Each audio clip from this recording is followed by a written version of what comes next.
Good evening, all, and welcome. My name is Alex Abdo,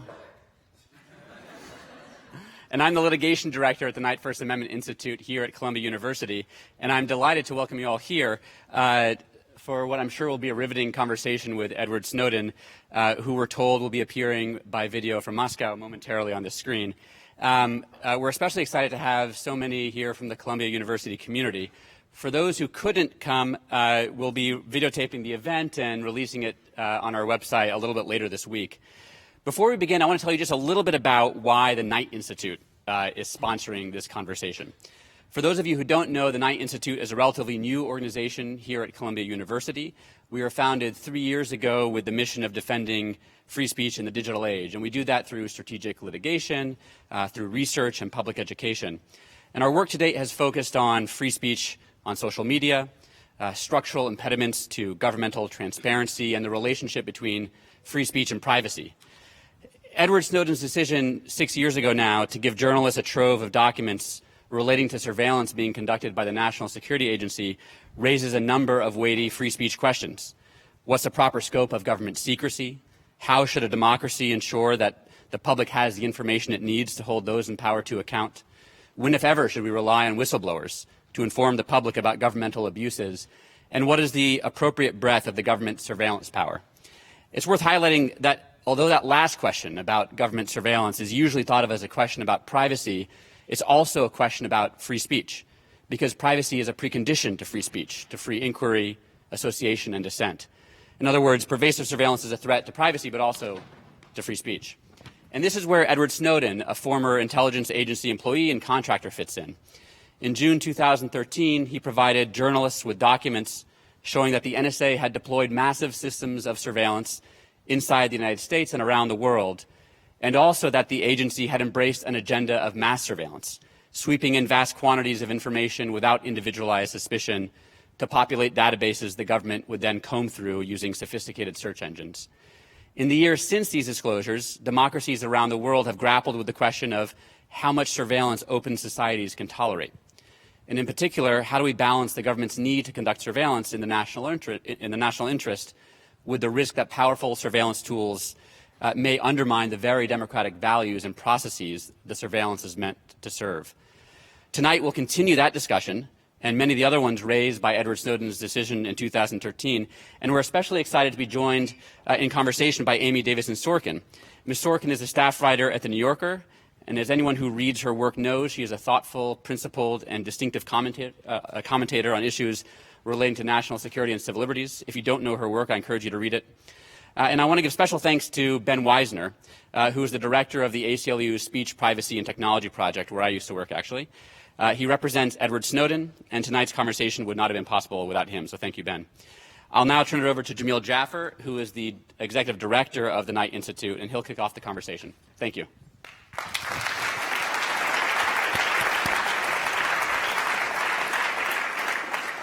All right, thank you, Alex, and thank you all for coming.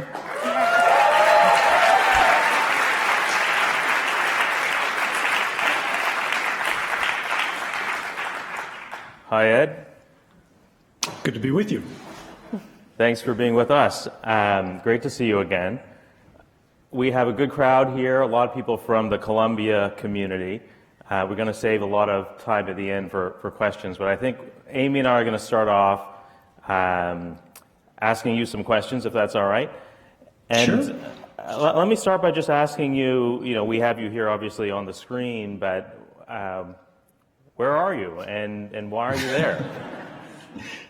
Yeah, fair question. I'm in Moscow. I'm in my apartment. This is one of those questions that I feel like everybody feels a pressure, like an obligation to engage in kind of a preamble, because there's so many conspiracies that are around. It's not my choice to be in Russia. After I met with the journalists, I was en route to Latin America when my passport was canceled by the United States State Department. When I left Hong Kong, I was in the air. They convened press conferences and announced all this stuff. And then when I left, when I landed, I was trapped because my passport had been invalidated. I could no longer board commercial flights. This is covered in some detail in my book, Permanent Record, if you guys are interested in the minutiae here. But I applied for 27 countries, asylum in 27 different countries around the world. And every time that one of them got close to saying, yeah, we'll let him in, or we think this guy's a human rights defender, the phone would ring, and it would be one of two officials in then the Obama White House. It would be the Secretary of State or the Vice President. And they would say, there are going to be consequences if you let this guy in. Doesn't matter if it's legal, doesn't matter if it's compliant with international law, doesn't matter if it complies with the right of asylum, anything like that. We're going to see this basically as a problem that we are going to pressure you to resolve. And so these got rescinded. And after I spent 40 days in that Russian airport, I was finally allowed to leave under temporary 1-year asylum. I no longer have asylum. I just have permanent residence. It's like a green card. And ever since, I've been able to support myself giving speeches in forums like this. And I have to say, it's surprising because I was a very private person and remarkably isolated working in the intelligence community for so many years. You don't talk to journalists, you don't go up on stage, you don't do any of this because publicity, awareness, the public's knowledge of your activities is seen as the problem, right? That's the enemy to be defeated. And so in a weird way, being trapped in a form of exile, which I did not choose for myself, has actually resulted in me becoming more connected than I ever was in my previous life. Let's go back. That was 6 years ago. When all of those events you just described took place, you were just 29 years old. But a lot of your book is about how it's about the particular perspective of somebody who is just exactly your age then. Somebody who was born in 1983, whose first real engagement with the internet came in the really early days when you were 11 or 12 years old. It was a compact computer with a dial-up modem. How did that sense of being there at the creation of online culture, what did that mean in terms of how you ended up where you are?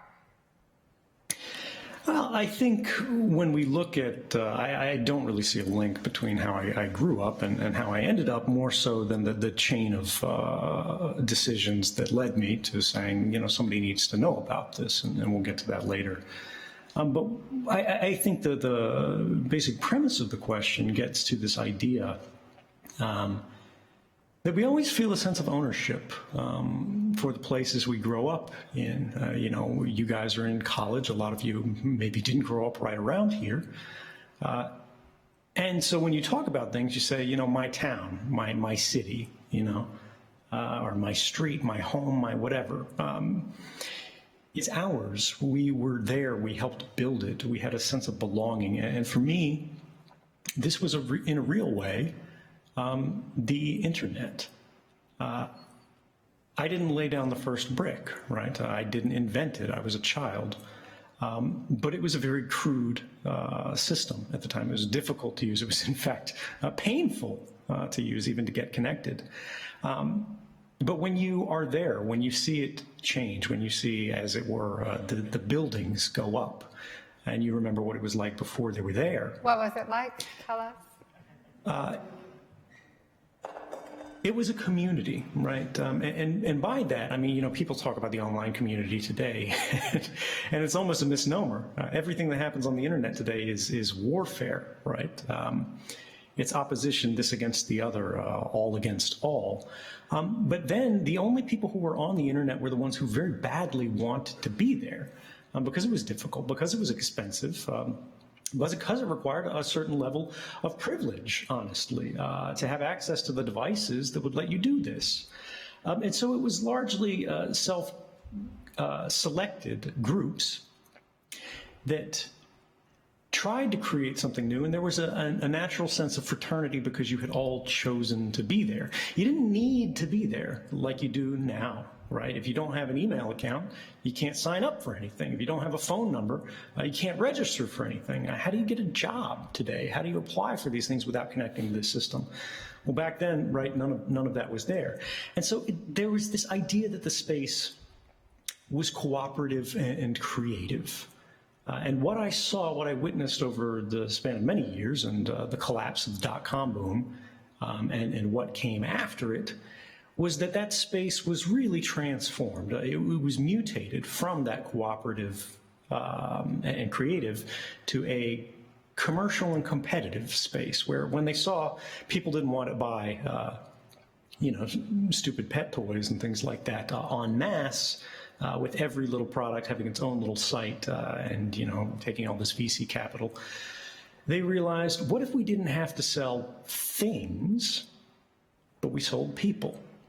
And this happened largely in secret. I didn't realize it was happening. It was not my area of expertise. But we all saw the rise of social media. And bit by bit, what happened was these companies that had not been profitable and led to collapse in the previous paradigm of the internet, where it was largely a non-commercial space, recognized if they could just intermediate as many human activities as possible, and they could observe what was happening, they could eventually find a way to profit by that. And that's what has happened. Ed, in your book, one of the passages that I thought was especially powerful, you're talking about the anonymity that was possible in the early internet and that is no longer possible now, and describing what that anonymity meant to you personally. Can you say something about that? Sure. So when we think about online anonymity today, it is still possible, but it takes an extraordinary effort, and I would argue an expert effort to do successfully. One mistake and it's gone, and it's irrevocable because, as we know today, the internet never forgets. Well, it didn't start like that. The internet always forgot. When I was growing up before the internet, right, when you guys were growing up, all of the dumb things you did as kids, all the dumb things that you said as teens, all of the horrible mistakes and embarrassing things that occurred as you were growing and learning and just failing at life, right, but failing a little bit less each time and getting a little bit better each time, they were ephemeral. The only people who witnessed the things in the first place were those who you were already connected to, who you had chosen to be with. These witnesses either kept their silence or shared it in the community, but their memories failed, right? They moved on and it didn't matter, it wasn't relevant, and these things were lost and gone forever. A lot of your... That meant you could, well, hang on, just let me get through this. You could outlive your mistakes, right? That was the internet I came from. And how that translated, because you didn't show an ID, you didn't connect a phone number to an account, it just said, what's your name?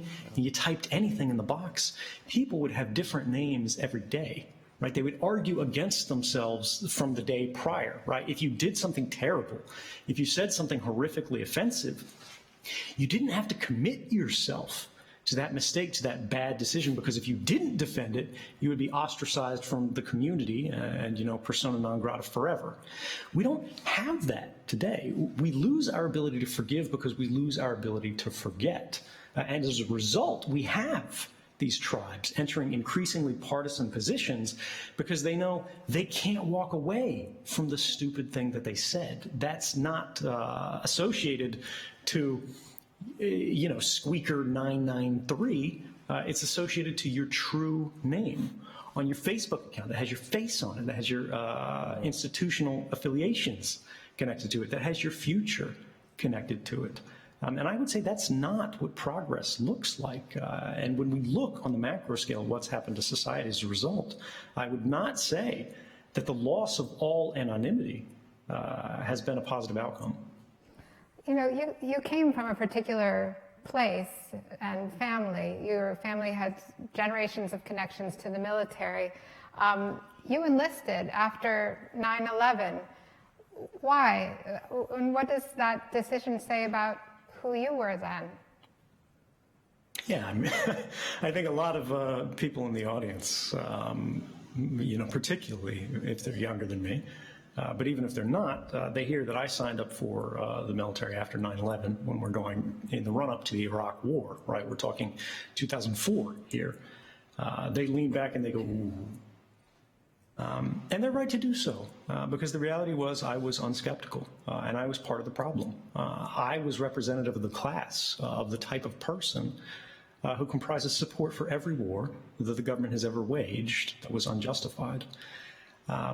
Because my father served in the military, my grandfather served in the military, everyone in my family's history, going back generations, had been involved in the government in one form or another in this or that generation. The government was fundamentally a positive force. It wasn't something that we needed to question because it represented us. Its expression of force internationally was an expression of the public's necessary political will. But the reality, of course, is that that was not true. The reality is that the policy preferences of the political classes are not always aligned with that of the public classes. And it took me a very, very, very long time to realize that. Because once you do what I did, and you sign up, you volunteer to be a part of that system, it becomes a part of your self-identity. So becoming skeptical of the system is to become skeptical of yourself. Criticizing the government is to criticize your own decisions, your own identity, your own self-worth. And that's who I was. That process. I was incurious. That process, you the military, and then you became a contractor for the intelligence community. You worked for the CIA directly. When did the mission stop making sense to you? I got my first glimpses really when I started doing foreign service overseas. First off, because I think that's the point at which you have no choice but to become curious. Everything is foreign. You're the stranger. You don't fit in. You don't speak the language. You don't know the customs, and so you have to learn. And the one thing that I think saved me, and this doesn't actually happen to everyone, unfortunately, even the ones that are in the Foreign Service, is I always enjoyed learning.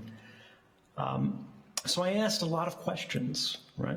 And they weren't to get to the truth of anything in particular. It wasn't to uncover a conspiracy. It was just to understand. And so I'm working at the CIA undercover out of the embassy in Geneva, and I'm talking to case officers who are what you think of as like the traditional spies. In reality, there is no Jason Bourne, right? There's no James Bond. There's just a bunch of guys who are typically under diplomatic cover, saying, you know, oh, they're the second secretary of this section or whatever in the embassy, consular officer. And all they do is sit down and meet with people and talk to them, and they offer them money to give them secrets. That's the whole thing. That's the entirety of intelligence, the entirety of the CIA outside of covert action, right, which is where they actually start blowing things up and killing people and that sort of thing. But when I was there and when I saw that, when I wanted to get involved, when I wanted to learn more, when the slogan of everyone, myself included, was mission first, you know, you didn't go to lunch, you didn't go home until the mission was accomplished, and I would get called by the embassy at 3 o'clock in the morning and told to come in because there's something wrong and I'm the only guy who can fix it. It was great. I felt valued. I was a part of the process. But the more I got exposed to operations, the more I began to see contradictions between the value of what we were doing and the costs of it. And nowhere was this more clear than the human costs of it. I tell a story in the book of this first sort of conflict with my own conscience. But I didn't walk away from the system. I didn't go, you know, this is it, let's burn it down. I just thought, we have this new incoming guy, and a lot of the case officers actually were very excited about this, Barack Obama, who's campaigning for all these things, saying the Bush administration was wrong about. Even I, inside the CIA, thought this sounded pretty good. He said, that's not who we are. That's not what we do. There won't be any more warrantless wiretapping in the United States. There won't be any more torture. We're going to investigate these things, which are crimes, and we're going to hold these officials to the account of law.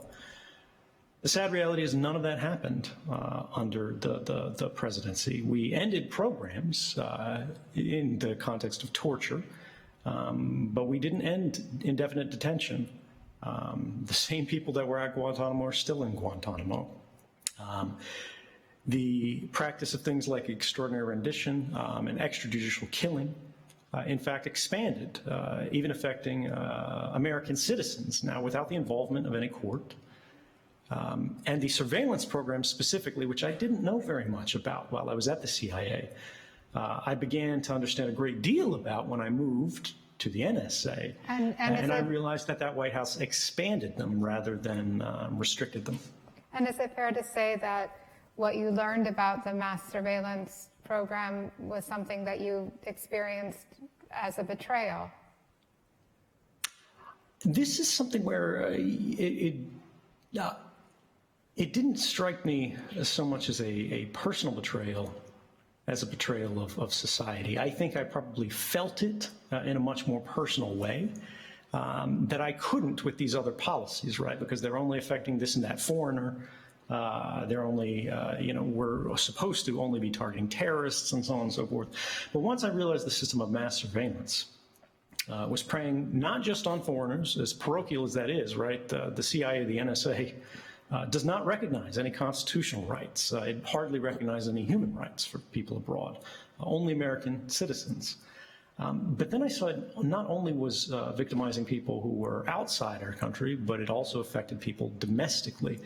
When I saw that they were ingesting everything that they could get, no matter where it was, simply because they could, because now for the first time in history, it was cheap and easy to monitor everyone everywhere instead of just the particularized individuals that you suspect of some kind of wrongdoing.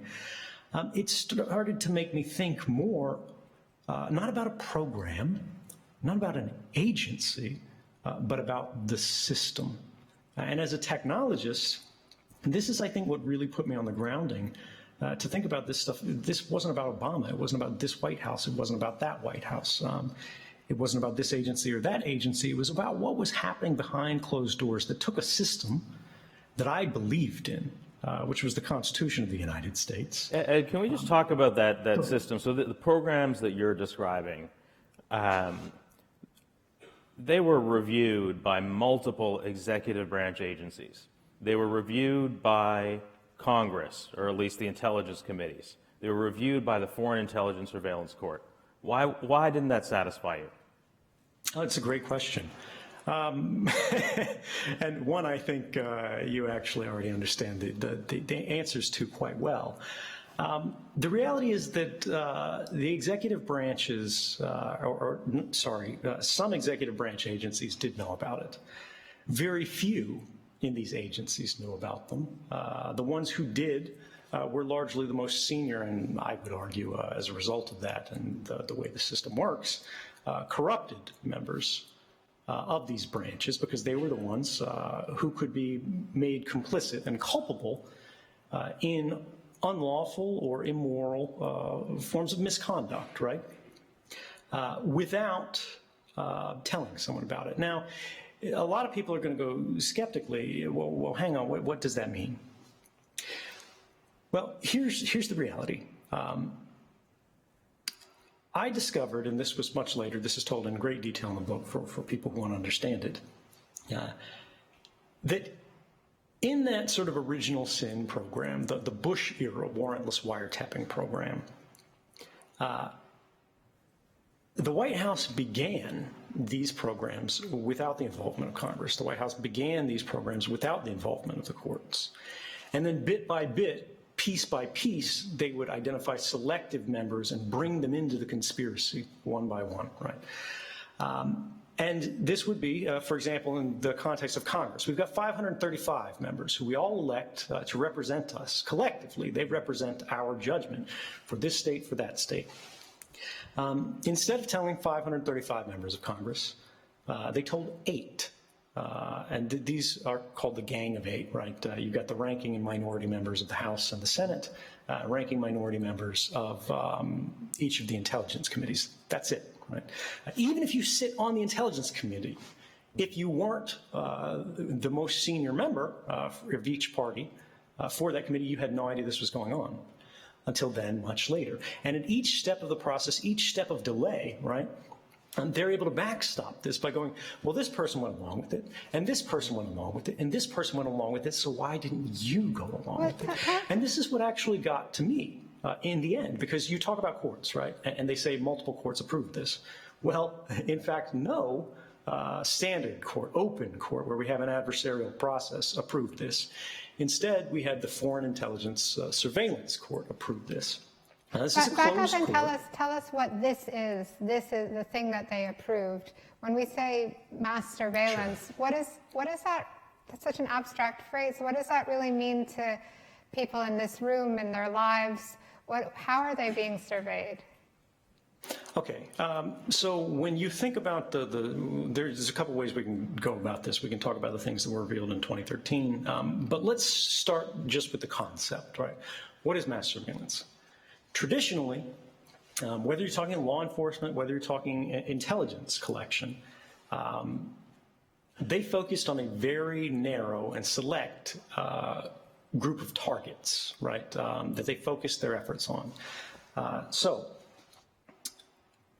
before September 11th, for example, which is really the event that gave the Bush White House the clout to overturn all the traditional safeguards from the previous century, where we had things like the Church Committee that realized the FBI was using its very targeted surveillance capabilities to spy on people like Dr. Martin Luther King Jr., right? 2 days after he gave his I Have a Dream speech, the FBI classified him as the greatest threat to national security in the country. But they at least had a name. They had a name. Right, they had a name. And they went, he's part of a movement, right? And these are the individuals we're watching. They still might engage in abuses, right? But it's not everyone. It's this particular office. It's this particular individual. It's this particular group. And they had to go into buildings. They'd attach alligator clips to phones, right? They'd place bugs. You know, they would have physical surveillance where teams of officers would follow an individual 24 hours a day, right? 3 different cars. So you wouldn't be able to tell it's this one person. They'd constantly be switching out their clothes. It's a very expensive effort. It's a very elaborate effort. And so this created a natural restraint on the amount of surveillance that the government could apply to society, even had they wanted to do otherwise, because it was expensive, it was difficult. But technology changed. At the same time, our politics were changing. And so what this meant was the internet and our means of communication, and eventually, terrifyingly, the rise of the smartphone and social media, meant that instead of having 10 officers follow one person, you could have one officer follow 10 people. And then you could have one officer follow 100 people. And then it got to the point where in Hawaii, I can sit before this desk in the NSA, right? At an NSA facility, even though I'm not an employee of the NSA, I'm a private contractor, nominally. I'm at a government facility, at a government desk, working on government missions, right, with government direction, doing things that for a private citizen would be a violation of law.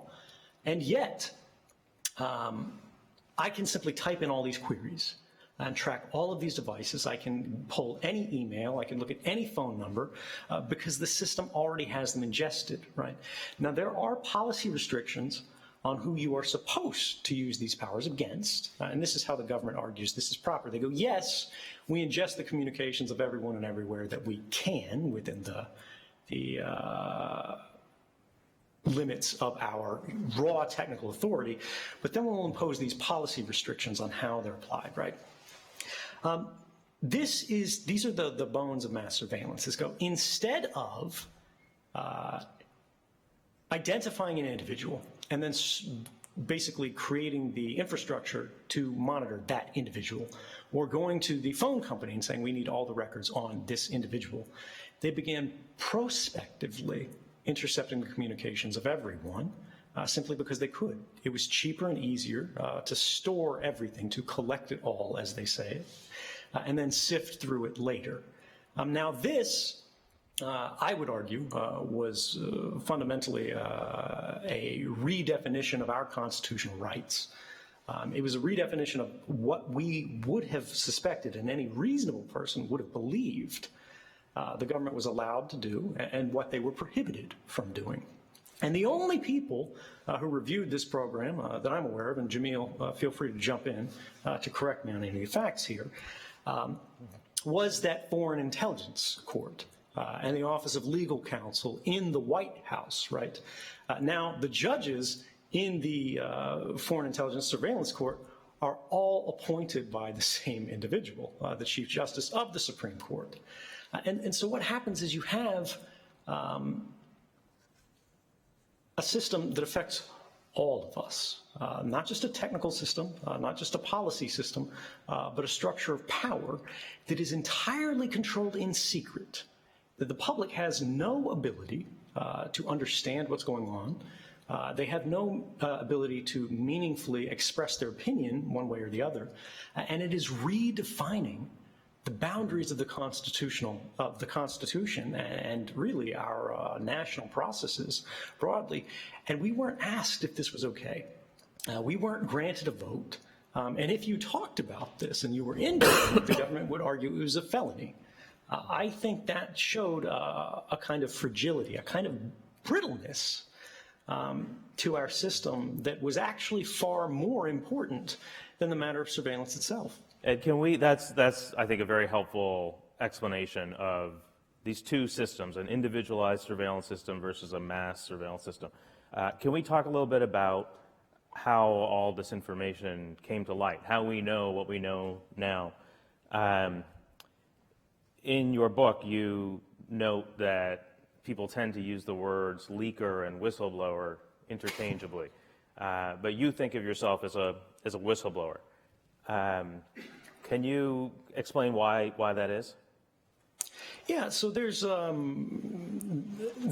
terms leaker and whistleblower are really overloaded, particularly and unfortunately in the context in which the press uses them, because the press is all too happy, I think, to accommodate the government's argument in this broader social point of contention, which is that the government gets to decide who is and is not a whistleblower. They say, look, we've got laws, and these laws define this term to mean this, that, or the other. And the law is extremely limiting.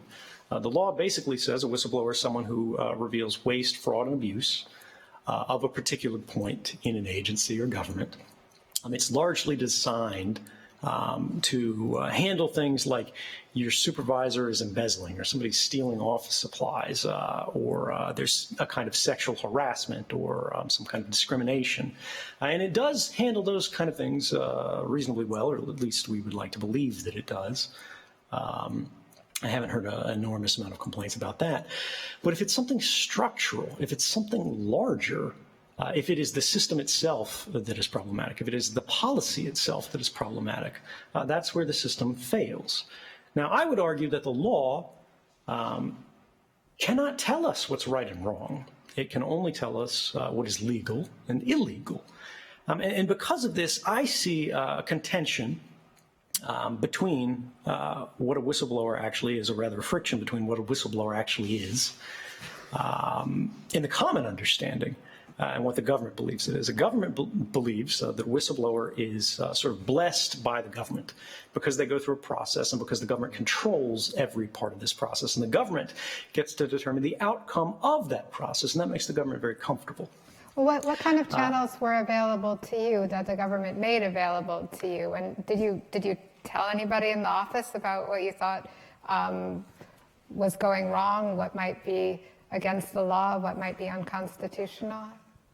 So this is a great question, and actually it's two completely separate questions. Because yes, I did talk to many colleagues in my office and throughout the agency, actually at different locations, even different facilities at the agency about this. And when I showed them what was going on, when I showed them that mass surveillance was a thing, because even inside the workforce, very few people knew this. Nobody was supposed to see the whole picture because of what they call compartmentalization. A person working in Office A is supposed to have no idea what's going on in Office B, and they're not supposed to ask because they have no need to know. Right? I happened to work in a series of different assignments that positioned me in such a way that I could see hints of the larger picture. And eventually I ended up in an office, the Office of Information Sharing, which gave me not just the mandate and the raw capability, but the responsibility to know what was happening everywhere, so that then I could help other people understand this. And then I saw the bigger picture. But the first part of that question is what official channels were available to me, and the answer, unfortunately, is none. I was a contractor, not a member of government at the time, because I was no longer working at the CIA. Now I was formally a Dell employee and then a Booz Allen Hamilton employee. And the idea here is the government went, well, because we don't employ these people, because they don't work for us, we can't shelter them from retaliation or anything else, because they are private employees of private companies, and we don't get to make their personnel decisions. That was sort of their dodge. Now, in the wake of me coming forward, they've had some minor reforms there, but even in the case, let's presume I had been a government employee, I would argue that those official channels would not have worked.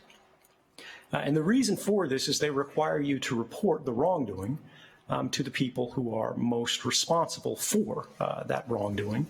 And we actually have a number of cases throughout history where we've had individuals, even very senior executives of the National Security Agency, people like Thomas Drake, who was concerned with these kind of mass surveillance programs a decade before I was.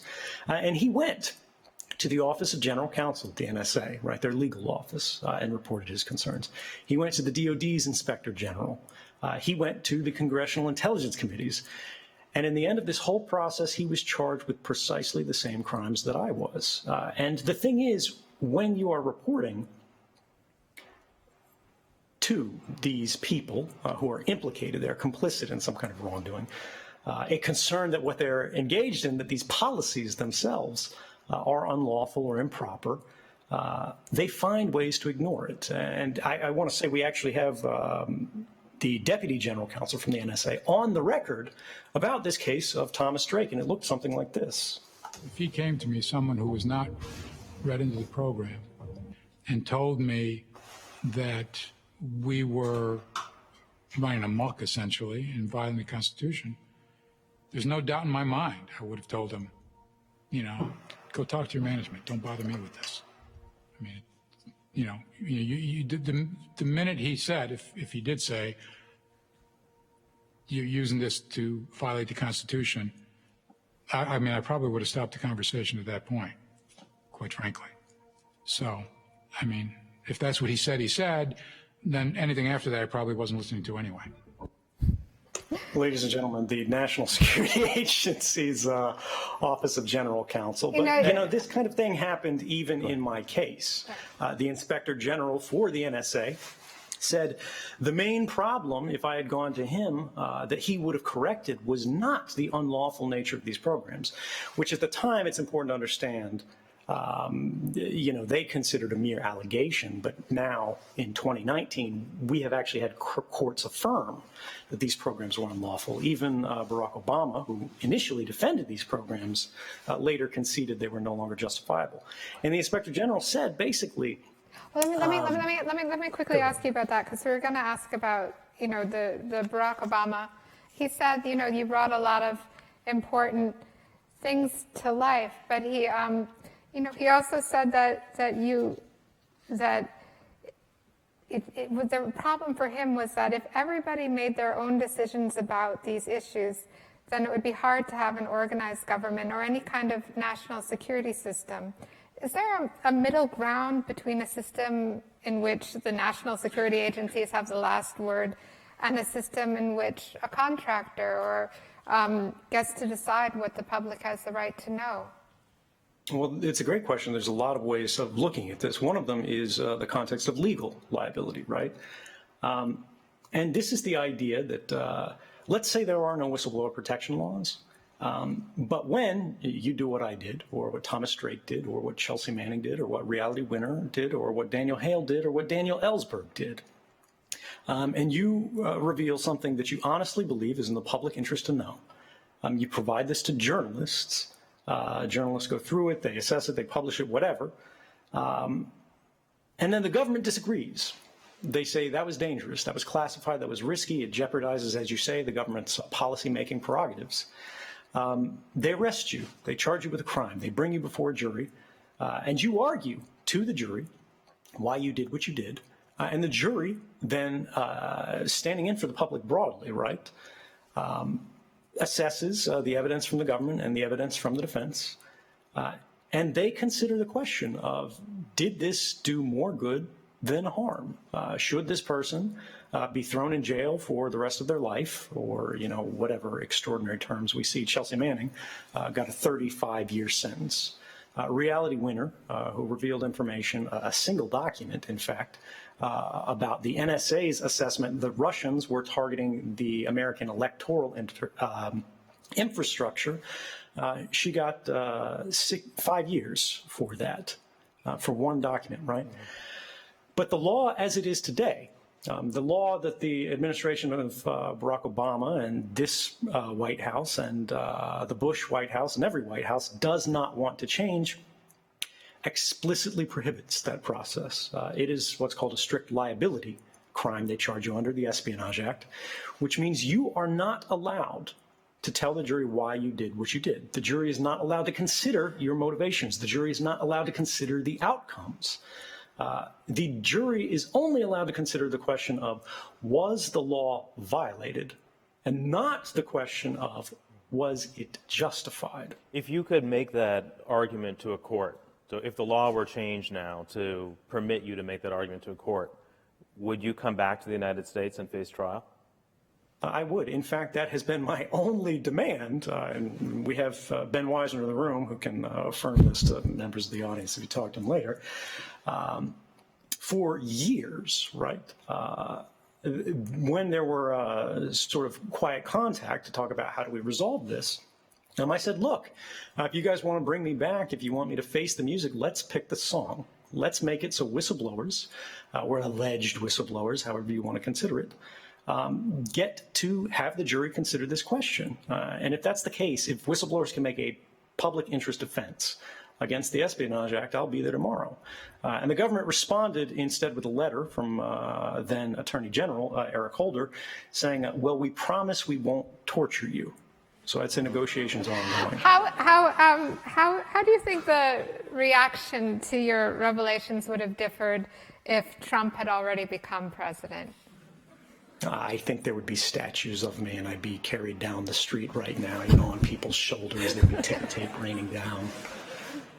Look, the reality is I came forward in 2013, and I said there was a system of mass surveillance. Everything you do, no matter how innocent you are, is in a very real way being collected by an enormous number of institutions, not just the government, right? And we have this growing cooperation between corporate and government power to create systems of control, right? And ultimately, this produces what I called a system of turnkey tyranny, where yes, we have laws that say we shouldn't use it this way. No one in the intelligence community who has broken these laws, by the way, has ever faced a day in prison for doing so, which makes sense if you're thinking about it, right? If the government says you can't use this system of mass surveillance to spy on your wife or a romantic interest or someone like that, and if you do, it's a felony, 5 years per count, 10 years per count, whatever, and you then do so, well, the government's now in a pickle. Because if they want to charge you for a violation of that crime, they have to avow that the program you are alleged to have abused exists. And that's a state secret. They can't do that because if they do, then you can challenge it in court, right? So instead, what happens is they bounce somebody. They lose their job. They move to a different position. They get some remedial training. And that's it for accountability. How, you know, the word whistleblower has been in the news so much lately for different reasons. How do you think your experience and your options differ from those of the Ukrainian whistleblower, whose name we don't know? So this is a really interesting case. It's very, very complex. But let me bring it back briefly to your earlier question about the distinction between leakers and whistleblowers. Leakers broadly, that's a term. A leak implies something is broken, implies something is harmful. And if it's something that's a public interest disclosure that is made that the government objects to, right, I would say that's unlikely to be a leak. This is someone who is an insider, who understands these things, who is leaving the government largely, or a corporation, right? They're leaving the institution in order to attempt to reform it by exposing some kind of wrongdoing or abuse.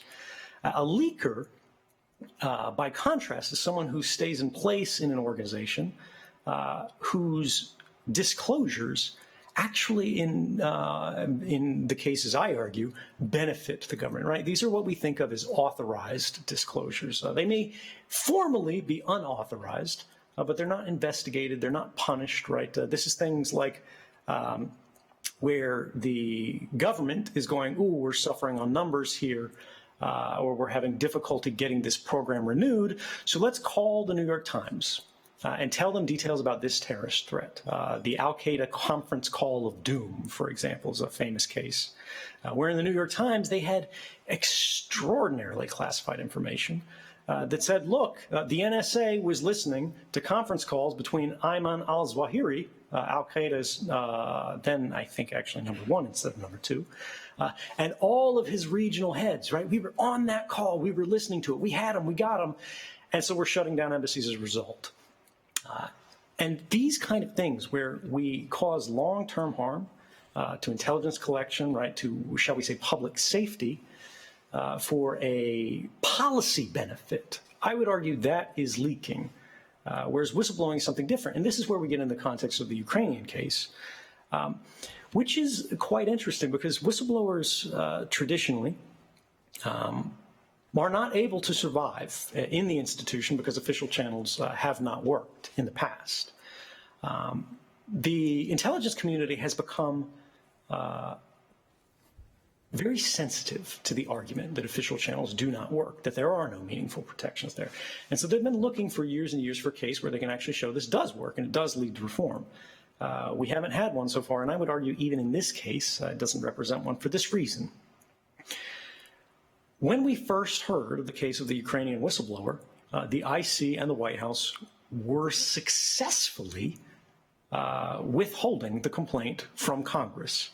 And it was only because someone had leaked to Congress or disclosed to Congress the fact that this complaint existed. So sort of a meta leak. A meta. Right, exactly. And then this disclosure made it to the newspapers, probably through Congress, but we don't know it, and it doesn't matter. Honestly, the provenance of the disclosure is always far less important than the substance of it. And then the newspapers publish this, and now it becomes a national scandal. Now that forces the White House and the ICIG to be back-footed and to justify these things. And now there's this conflict between the ICIG that doesn't want problems with Congress and the White House and arguments over executive privilege. And very quickly, the White House realizes they can't hold this back anymore. Because once people know that there's something wrong going on, they want to find out the truth of the allegation, right? And this is the importance of the process. Now, in this individual case, we've got all of these partisan complications, right? We have all of these individual complications as alleged about who this person is. Like, did they work with Joe Biden? Did they go to the intelligence committees, like beyond what the process permits? And I would argue, while all of that is interesting, and it may matter at some level, it is not as important, it is not as impactful as the reported abuse, right? If we have evidence that most senior officials in government in any way are abusing their authority or abusing their office or abusing our rights, that's something we need to know about, whether it's surveillance or this. A final word on that is just this idea that there is a very interesting, I would say unique characteristic in this case, that because this person works in the White House, because this person is alleged, at least to be connected in some way to the chairman of the Intelligence Committee and to the vice president, and the nature of their allegation does not indict the system. It does not indict the Congress in wrongdoing. It does not indict the courts in wrongdoing. It does not indict the executive branch widely in wrongdoing. It indicts an individual who is rightly very unpopular.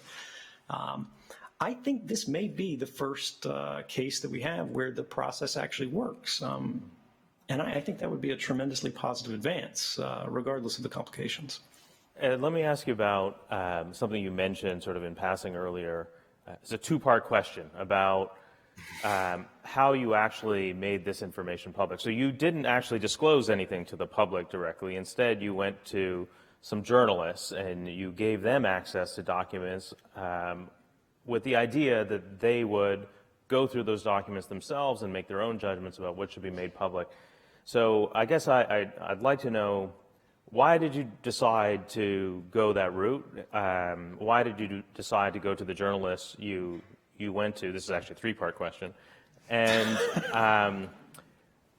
were you surprised by what they found interesting or outrageous about the information that you'd given them access to? Yeah, there's a lot there. You'll have to keep me honest if I miss a point. So going through it, I think the why is the most important factor of the question. And this is actually the best response, I think, to the Obama argument earlier. What's going to happen, if we have this individual or that individual indiscriminately sort of throwing secrets up in the air because they argue the government has an overwhelming need for secrecy. Now, traditionally, we say secrets are corrosive to a democracy. And I would actually argue that's correct. There are still legitimate secrets. There are things the government should be able to classify and conceal for a limited time and a limited purpose. But we don't want the enemy to know we're coming over the hill until we're over the hill, right? But once you are over the hill, once you've captured, right, the city, the fact that you were coming there is no longer a secret, right? There's a question of how long that should survive for. Right now, secrets last for 50 years or more. They're not supposed to last longer than 30 years in the greatest case, but of course they keep getting extended and last largely forever. But this idea of I didn't disclose any information is the response to that. I was concerned when I was gathering evidence of what I believed constituted unconstitutional activity on the part of the government, that I wouldn't understand something, that I would misinterpret something, that I didn't see the whole picture. Now, I was very confident that I did, but I recognized that I could be crazy, I could be radical, right? Or I could simply have misunderstood something. And so what I wanted to do was to replicate the system of checks and balances that had failed so comprehensively in government. The courts had abdicated their role in policing the executive branch's expression of these powers because they wouldn't even consider the cases. The ACLU was involved in litigation, I think Amnesty versus Clapper, that was flushed at the level of the Supreme Court just months before I came forward. The Congress was not holding the executive to account, even when they were directly lying under oath, and the Congress knew about this. Not to go too far here, but just for people who don't remember the history because they're younger, there's a famous exchange between Senator Ron Wyden, who sat on the Intelligence Committee. He has an oversight role, and the most senior intelligence official in the United States, then General James Clapper, the Director of National Intelligence. And he said this. So what I wanted to see is if you could give me a yes or no answer to the question, does the NSA collect any type of data at all on millions or hundreds of millions of Americans? No, sir. It does not. Not wittingly. There are cases where they could inadvertently, perhaps, collect, but not wittingly. So the idea here is if you have the Congress falling down, you have the courts falling down, if you have the executive in the primary instance falling down by engaging in activities that they're not authorized to do or are explicitly prohibited to them by the Constitution, what is democracy's safeguard of last resort, right? And if the courts had responded differently in Amnesty v. Clapper, or Clapper had responded differently to that question from Senator Wyden, do you think events would have unfolded differently on your end? Would you still have done what you did, or do you think the world would look different? Yeah, no, I think it entirely depends on what the outcomes of those processes were. If they resulted in meaningful reforms, right? If they addressed the concerns that I communicated to journalists or was communicating to journalists, it definitely would. Now, this is something that people aren't familiar with, but that Clapper exchange is very important.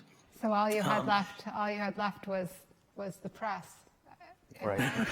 Right. The idea was I had actually been in communication with journalists prior to the Clapper exchange, but I had never turned over a document until 1 week after that exchange. That, for me, was what moved me from a consideration stage to an operational stage.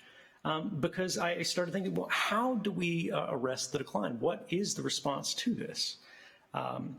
And where is the system going if no one ever hears about this, no one knows about it? Like, imagine today if Donald Trump was in charge of this system and none of us knew it existed. There weren't the same kinds of safeguards. There weren't the same kind of limitations. There weren't the same oversight. There wasn't the same scrutiny from the public and the press, how these things were being used. It would be a very different world. But the idea here was, if I just took these documents, and I'm a technologist, right? I could have put them up on the internet the next day, and they would all been out there completely pristine, or I could have given them to WikiLeaks, right? And they could have done it. That would have put me in the role of unilaterally deciding what should and shouldn't be declassified. Now, I think I could have done that, and I think I actually could have done that safely. This is not to condemn the WikiLeaks model specifically. It's simply to say I wanted to try something different. I wanted to try something more conservative to show a distinction, because WikiLeaks got all of the same arguments. For example, blood on their hands, it's creating risks, harms national security. Even though, even in that case where documents were published without redaction, there's no evidence that it actually caused harm. Even at the sentencing of Chelsea Manning, where the government was explicitly asked to show that, they declined to do so. Yeah. And so, in my case, just to go through that, I wanted the press to be the ones to decide, of this corpus of information, what is in the public interest to know, and then insert an adversarial process on top of that, and I required them as a condition of access to the archive to agree to this, that they would go to the government in advance of publication and argue, or give the government the right to argue against publication, to go, you don't understand, or, this detail is going to get somebody killed, or this, that, or the other. And so it was creating another three-step system of checks and balances to try to maximize the public benefit while minimizing the potential risk of what I consider public interest journalism in a free society. Who do you think we should be, as citizens, looking to protect us from mass surveillance? Lawyers, engineers? Do we just all need to encrypt things better, or? The only proper answer here, I think, is all of the above. And this is the most alarming part of what I've discovered from my work back then and from all the years since. And I've been able to talk to a lot of far more qualified and intelligent people than myself since then. And the reality is the world is changing. The nature of government is changing. Corporate capability is changing. Technology is changing. The meaning of the law as a mechanism for restricting corporate activity is changing.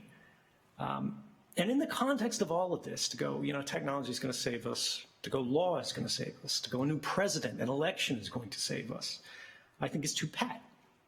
Imagine, if you will, Donald Trump chokes on a pretzel tonight, but survives. And on the other end of this near-death experience, has an epiphany, and becomes the greatest champion of human rights, civil liberties, the country has ever known, the world has ever known. We have a golden age of reforms and just civil unity and bliss that the world has never seen before. Sounds great. Right, yeah. I don't know what the odds on that are, but I'm guessing not good. Now, the problem is, all of those benefits, all of those protections, all of those reforms have no meaning beyond the borders of the United States. And the internet is a global system. When you connect to Facebook, right, you could be connecting to a server down the street. You could be connecting to a server in Hong Kong. You could be connecting to a server in Europe, right? And that could happen multiple times a second, and it happens invisibly to you. In the case of Facebook, for example, they play all of these complicated shell games to avoid paying taxes where they're not even fully incorporated in the United States. They've got subsidiaries or holding companies that actually own the U.S. subsidiaries that are in places like Ireland. They play jurisdictional games at the highest level of sophistication because they have access to the highest level of legal resources, right? And so in this context, I think what we need to understand is that law has to only be part of the system of enforcing human rights. Law has never been reliable in protecting human rights. When you look at the history of the United States, when you look at things like slavery, when you look at things like the disenfranchisement of women, when you look at the fact the government thought it was right and proper and legal to decide who and how we can love one another, all of these things were fully legal, right? And the people who opposed these systems, they were the criminals. The ones who resisted, they were the criminals. And so, law is important, rights are important, but we need to have an ecosystem of rights protections that involve things like protocols, right? Things like encryption that can protect our privacy against the worst excesses of government in a moment or period of panic, right? When everything else fails, or when the system of law is no protection at all. How do you protect the human rights of a Chinese dissident? How do you protect the human rights of a Russian dissident, right? Where you can't rely on the courts, right? A lot of people would argue you can't rely on U.S. courts, but I think that's a much easier argument to make in some other places. And in that context, how do you protect them? And I think when we start to go, all right, we need laws, we need to have neutral international systems of arbitration, particularly for the context of national security, because that's the only way you can get a neutral, objective venue to take all of the passions of a system that feels itself is being aggrieved as the victim, and look at the actual allegations, look at the public interest, and particularly not just for one country, but for all countries. And then ultimately, how do you use our mastery of science, technology, and mathematics to provide at least some bare level of protection, which is not enough. Can't handle edge cases, can't handle complexity, but can perhaps, potentially, make certain basic guarantees that we can provide to everyone, everywhere. Ed, we want to take some questions from the audience if you're okay with that. So we have two mics up here. If you have a question, please come up to the mic. We just ask you to keep your question to 15 seconds and make sure it's in the form of a question. We want to make sure that Ed has a chance to answer as many questions as possible. And Ed, while people are coming up here, you mentioned earlier that you make a living now by giving speeches at forums like this. I wanted to thank you for waiving your usual fee for us, but also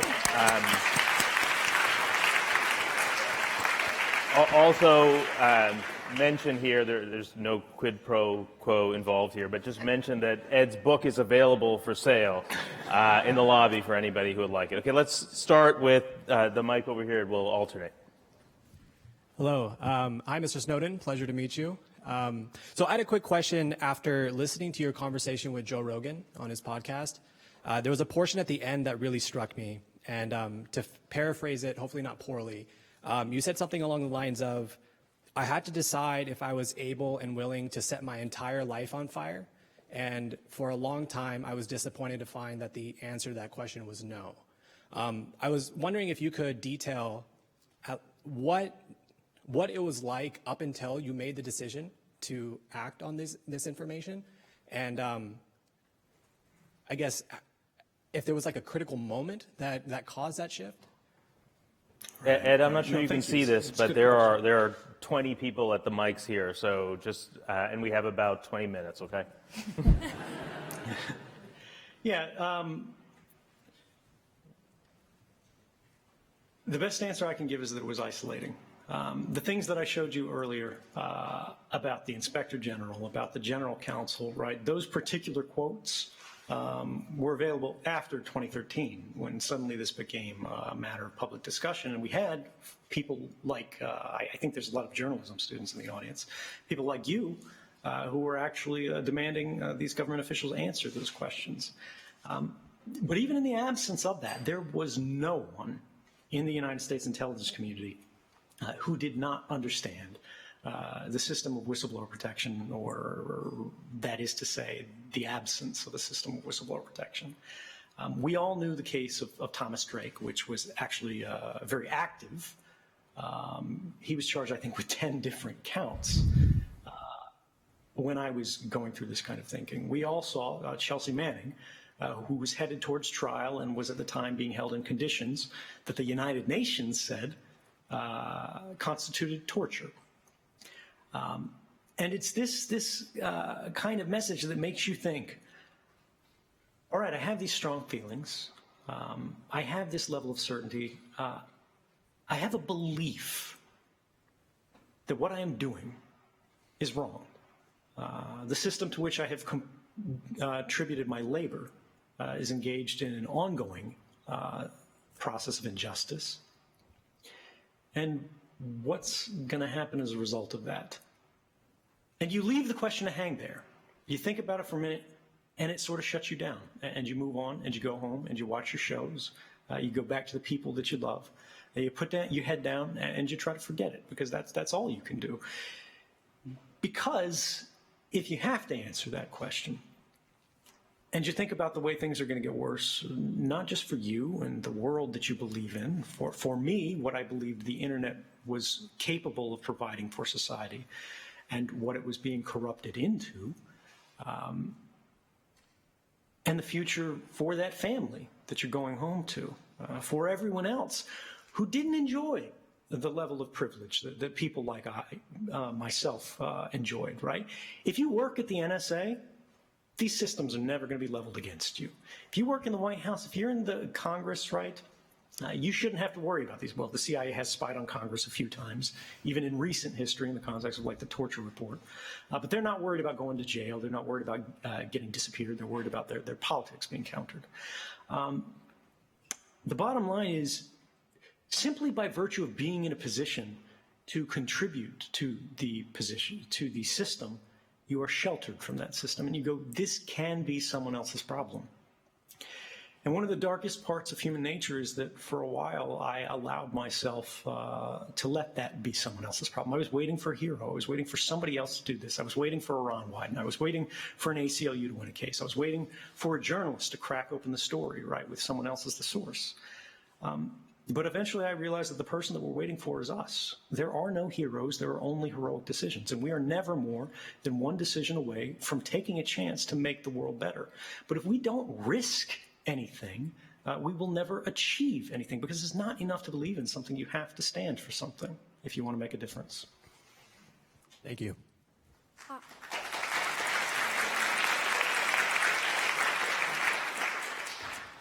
Hi, thank you so much for speaking to us.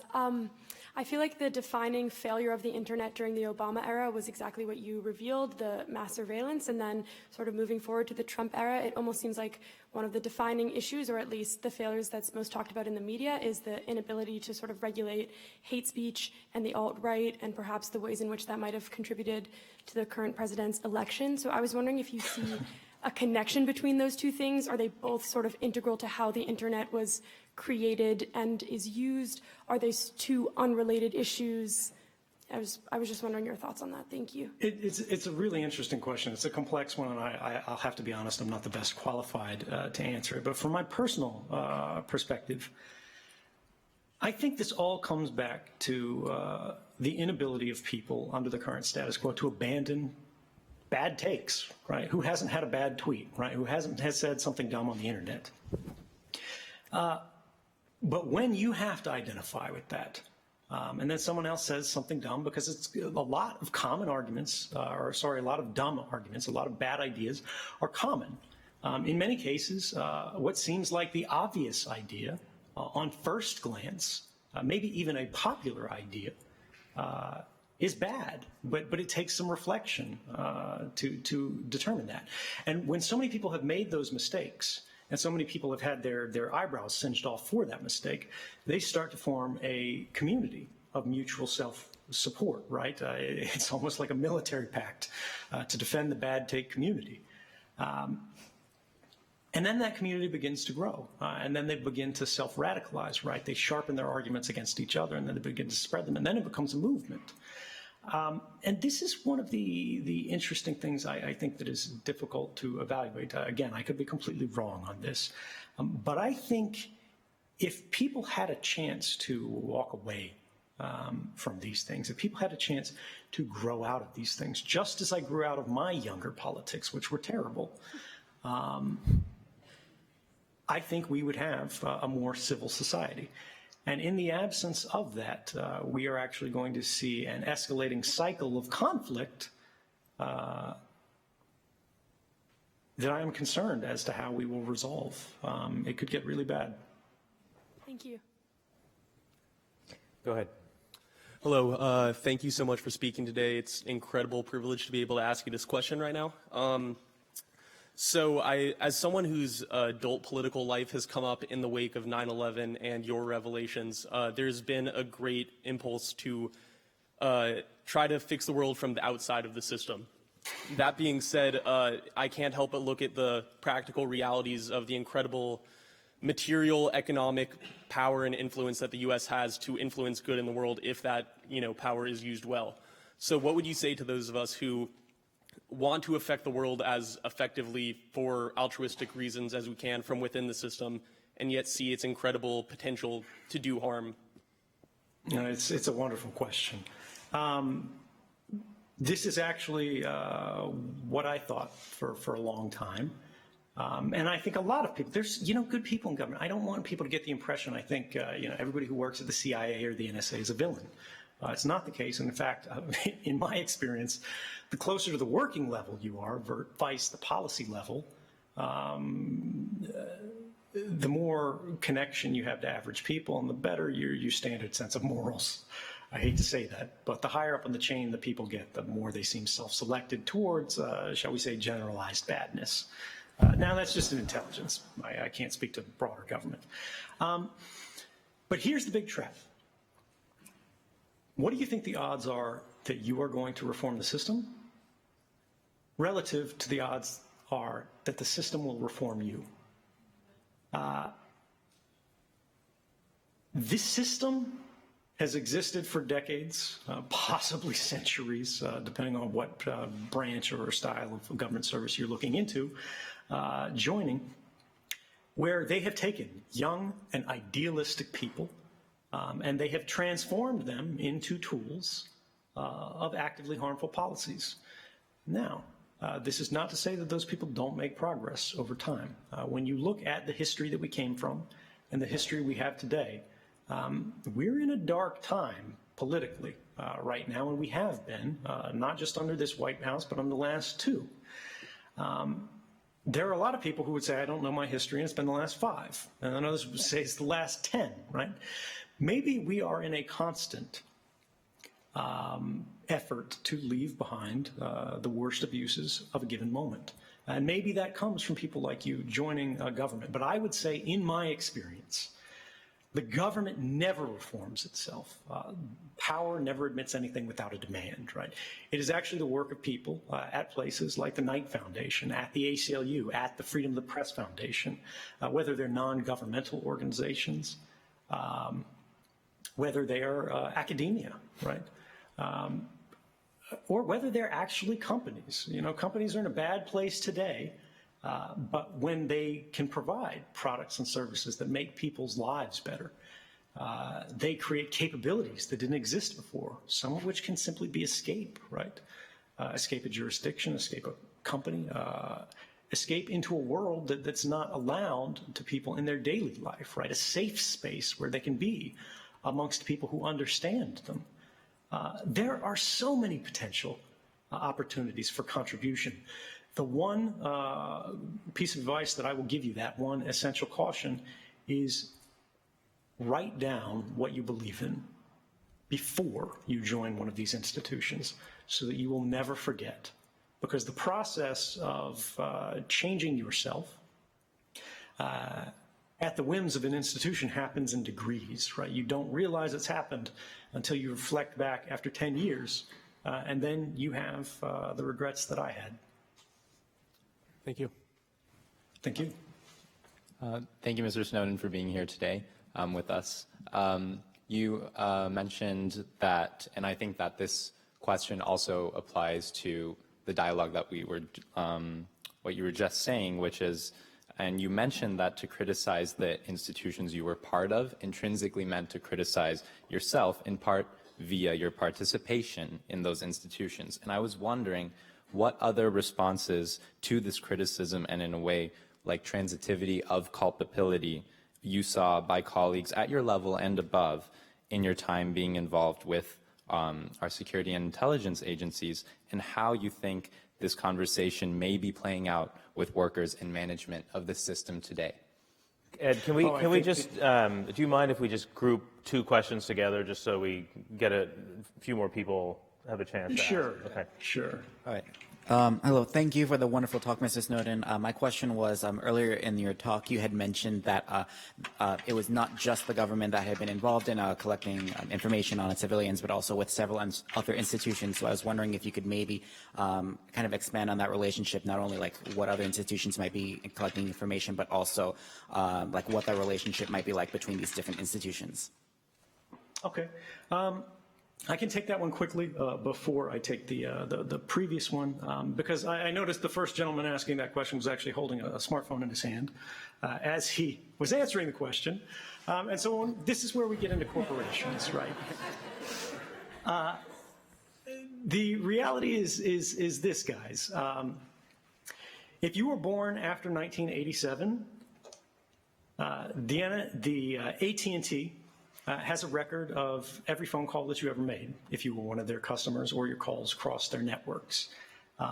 This is actually a fee-for-service program that they started for the DEA and then made available to law enforcement. And now all of the movements of your smartphone, right, its association with the cell phone towers that are near you right now, right, if you have a phone turned on, they're holding those going all the way back to July of 2008. And that's just one company. The very first slide that made people so concerned when I came forward was the fact that all the internet giants were secretly collaborating with the United States government to provide material from their accounts to the NSA by means of the FBI. But they were going beyond what the law required. And this is what we have to understand is we have an essential fundamental vulnerability so long as the internet and the services and the infrastructure that we rely upon have an fundamental vulnerability. And right now we're living through the greatest computer security crisis in history.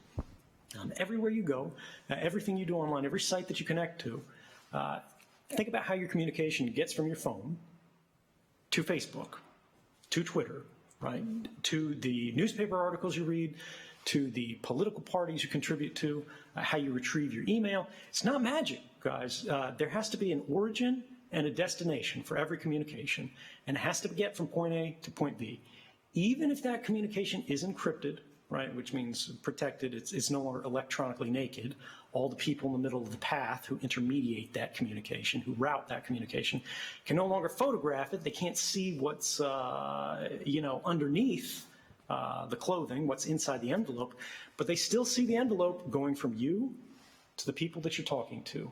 They can still see you're reading these websites. They can still see you have associations with these people. This is being corporatized. It's being commercialized. Corporations have incredible influence, incredible power, and that is dangerous today. But the distinction here is Facebook has access to everything that Facebook has, which is enormous. Google has access to everything Google has, that's enormous. And in some cases they trade, right? But they also are sort of like dragons sitting on their hoard and don't want to directly share their data. They want to share analytics derived from that data and so on, or advertisements derived from that data and so on, because that's their differentiator. That's their business value, is the permanent record of every private life that they can get their hands on. But governments can access everything that Facebook has, and that Google has, and that every other company has, right? And this is the fundamental vulnerability. On the other question, when we look at how people in government are responding today, people inside the system are responding today to this conflict, realizing you've got all these problems in government, you see the government is misbehaving, and you either have to go along with it, or you have to grapple with your own moral sense to object to it and perhaps resist it. I think the most natural response, unfortunately, is cynicism. I have seen it time and time again. I think anytime you see an older politician open their mouth, you are more likely than not to see an example of it. When you see younger folks go into politics, they are still hopeful, they're still idealistic, they're in many cases still naive. Seeing a Bernie Sanders, right, someone who's been saying the same thing for 50 years, going to preschool to talk to 6-year-olds about Nicaragua or something like that, is remarkably uncommon. This is not to say everybody in politics is bad, not to say everyone's corrupt, right? It's not to endorse this or that person. It's to recognize more often than not when people feel a sense of cognitive dissonance, that they have to seek a psychological shelter from that. And there is none more effective than cynicism, going, this is just the way this is. This is the way the system works. Oh, you didn't know that? Everybody knows that. Everybody knew that. Of course it was happening. That's what they would do. That's what I would do, right? But when we say that, what we're saying is there's no reason to progress. We're saying the world is good enough as it is, warts and all. The injustices that we see today are things that we simply have to accept rather than problems to be fixed.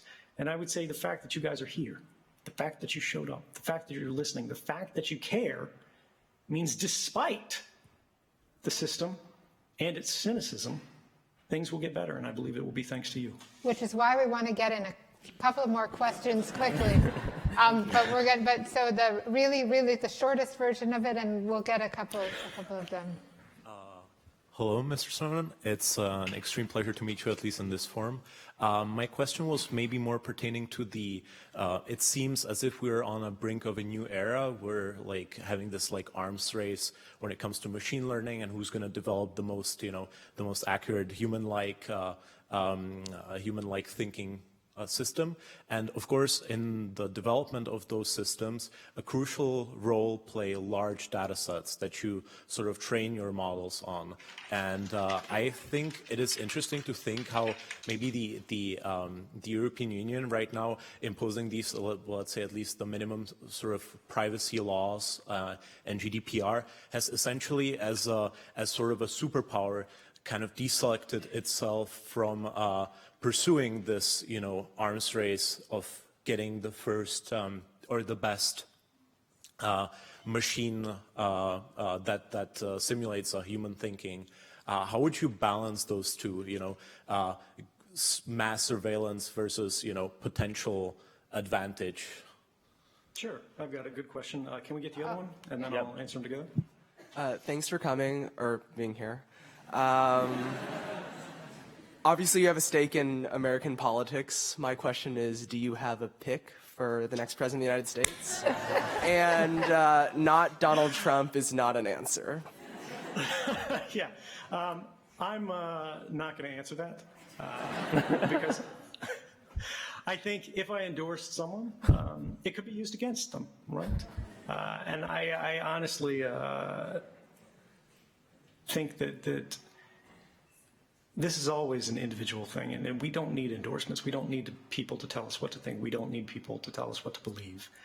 Everyone can see the situation that we're in today, and anyone who cares to understand the complexities can understand them. And I don't believe there's actually any reason to believe that my preferences would be any more qualified or valid than yours. Then the last part on that is just, as a privacy advocate, I'm not telling you guys who I'm voting for. The second question on big data and how it's used for training machine learning models. For those who aren't familiar, a lot of the magic that we hear in like artificial intelligence and machine learning is basically just taking an enormous data set of something. This is what a cat looks like. This is what a style of art looks like. This is, this object or that object. This is a good decision. This is a bad decision. And then crunching it through an algorithm, right? A bunch of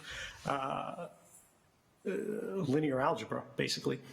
And then on the other side, we're supposed to get insights from that. And we're supposed to trust that with a given probability, they will be able to replicate that. That's how machines are starting to draw human faces. That's how they're supposed to be getting better at understanding natural speech. That's how they get better at object recognition. They go, there's a 93% probability that this is a cat, and a 4% probability it's a tangerine, and a 3% probability it's Donald Trump.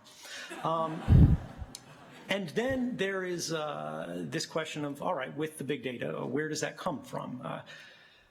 How do we survive if we don't have access to this? How do we train these systems if we don't have access to this? Well, what are we training them for? And I would say the way we collect these big data sets today is not proper. It's not appropriate. And even if you can derive useful insights from them, this is very similar to people who have done inappropriate human experimentation in previous generations, and we derive useful medical insights from it. You can go, yes, it was useful, and you can make a good argument that, in fact, it was. But does that justify the cost? I think big data sets can be collected in a proper way. This conversation really is more about, do we want to do this the easy and socially costful way, or do we want to do it in the hard way, or rather a harder way, that is more sustainable? And this is really a question that applies in so many areas of policy today, no more so than, I think, climate change. We've been doing it the easy way for a long time. Eventually, we have to reckon with the costs. And that, unfortunately, is the burden that all of us old people put on your generation. I'm sorry. And unfortunately, we're out of time. There are a lot of people here who wanted to ask questions but didn't get a chance to ask questions. So I have a proposal for you, and I'm sorry to put you on the spot like this, but if they tweet at you and they tag the Knight Institute, will you make a special effort to respond to them on Twitter at least? Sure, I'm always responding on Twitter to people, and All right. I'd be happy to do so. Okay. So thank you all for coming, Ed. Thank you very much. Okay.